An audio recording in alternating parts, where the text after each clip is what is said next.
Hi parents, this is Miss G. I am going to share to you about this one strategy that is very useful for all of us. We use this in the classroom very much, and I know that if you use this at home too with your child, completing work will be very successful and their learning at home will be very successful. So it's called independent work system. Why is it important? It provides visual and environmental supports to your child for them to work independently. And I know that you notice that we're using this strategy so much in the classroom that once you get inside, the first thing you notice are those workstations that they have. I have different kinds of tasks from work folders to matching sets to those of fine motor activities. They have their finished baskets, they have their individual tables and working areas. And so that's part of all this independent work system that I'm talking about. So always remember, before setting this up, identify your child's level of skills. So you are your child's best teacher. You know what your child can do and cannot do yet. And so that's very important that in choosing the activities or providing the support that they need or prompting them, you have to know what your child is capable of. And so you're not over prompting or you're not providing the appropriate level of supports that they need.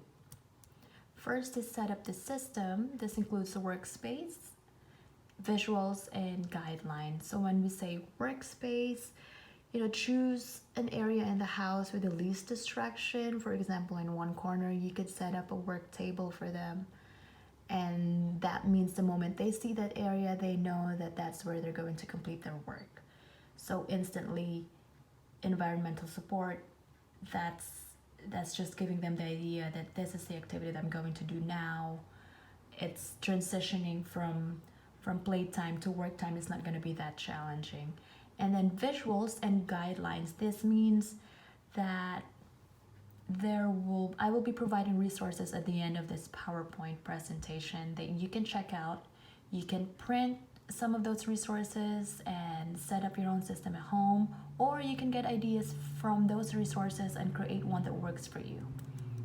Step 2 is gather work materials. So it's always good to remember that when choosing materials or work for your child, please choose those activities that they are already familiar with. So think of those activities that you do with your child at home regularly. For example, building letters with Play-Doh, or completing puzzles, or coloring, or matching, or making patterns. Those kinds of activities that are not very challenging, something that they are fun to complete with, and they are most familiar of doing.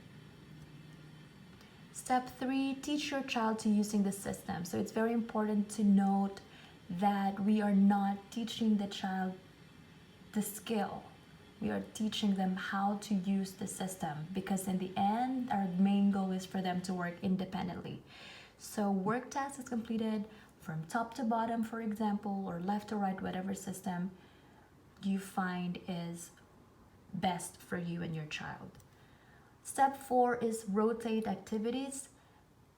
This means adding variety to the type of activities that you are giving to your child. It could be paper and pencil activity, or the next activity would be puzzles, and the third activity would be something else. So it's nice to switch activities up. And step 5, in connection to step 4, is pick activities that they like.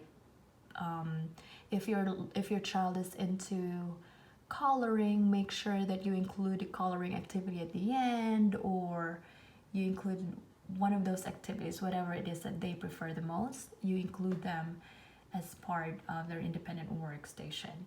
So these is the link to the resources that I mentioned earlier. So please check this link out, and that will lead you to a lot of documents, a lot of files that you can use at home, or resources that you can use at home in terms of setting up your own independent workstation. Also, I will be uploading a video about independent workstation so you can have an idea of what it is like, because I know you've seen the system in school, you've seen how it looks like, but how the child or how your child is doing it, you might not, just to give you more information. So if you have any questions, please don't hesitate to comment or send me a message, whatever it is. I'm here for you, and I will be uploading more videos to come. Thank you.